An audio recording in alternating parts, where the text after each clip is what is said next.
(2022년) 새해가 밝고 1월 1일 0시 올해 첫 아기도 태어났는데요. 올해는 호랑이의 해. 그런데 이 호랑이가 그리 평범하지가 않답니다. 임이라는 글자는 색깔로는 흑색을 나타냅니다. 인이 합치면 임인년이 돼가지고 흑색의 범이니까 흑호의 해다. 전 세계에 3,900마리밖에 남지 않았다는 호랑이는 대체로 이런 모습이죠.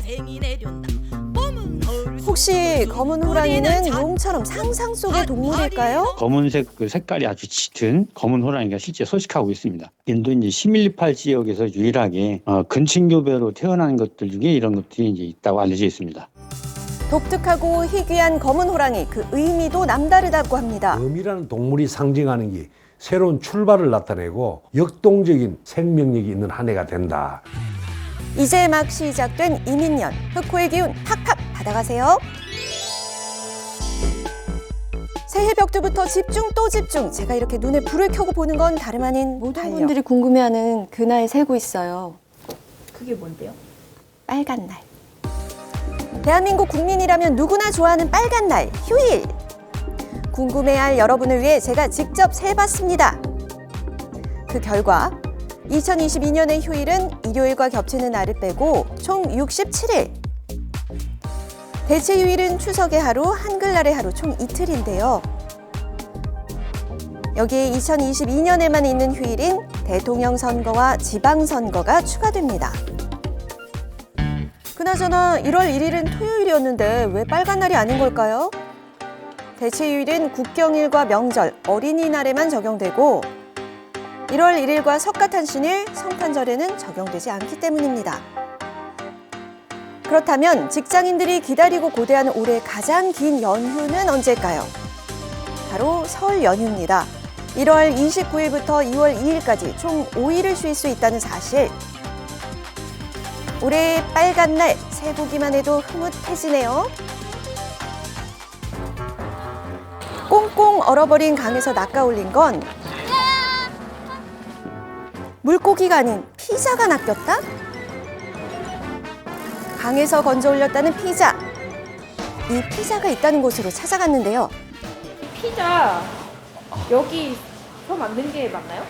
이 피자요? 네, 화천에서 만든 산천어 피자 맞습니다. 네.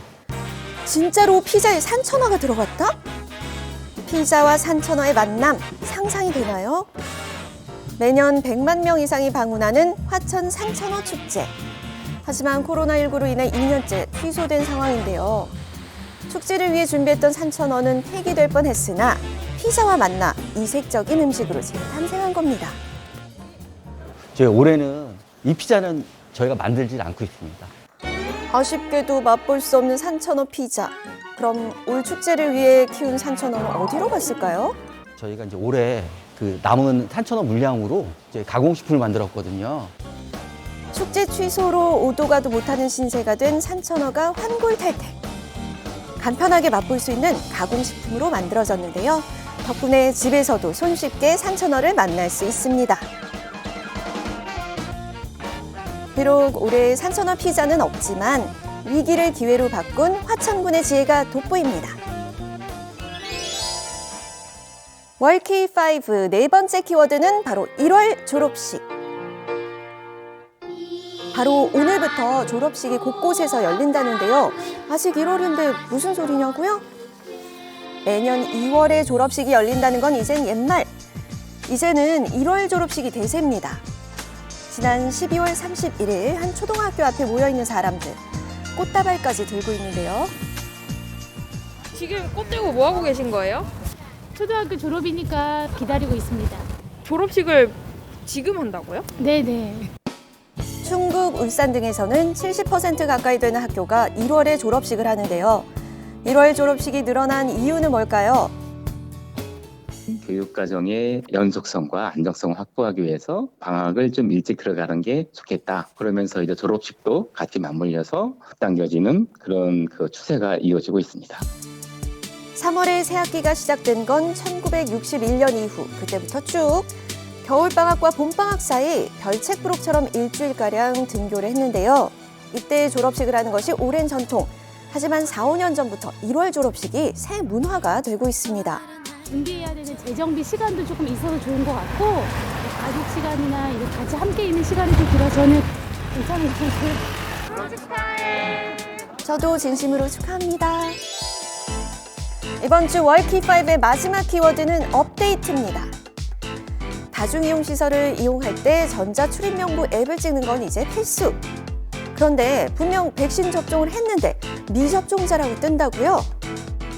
그렇다면 당신의 전자출입명부가 업데이트되지 않아서일 수 있습니다.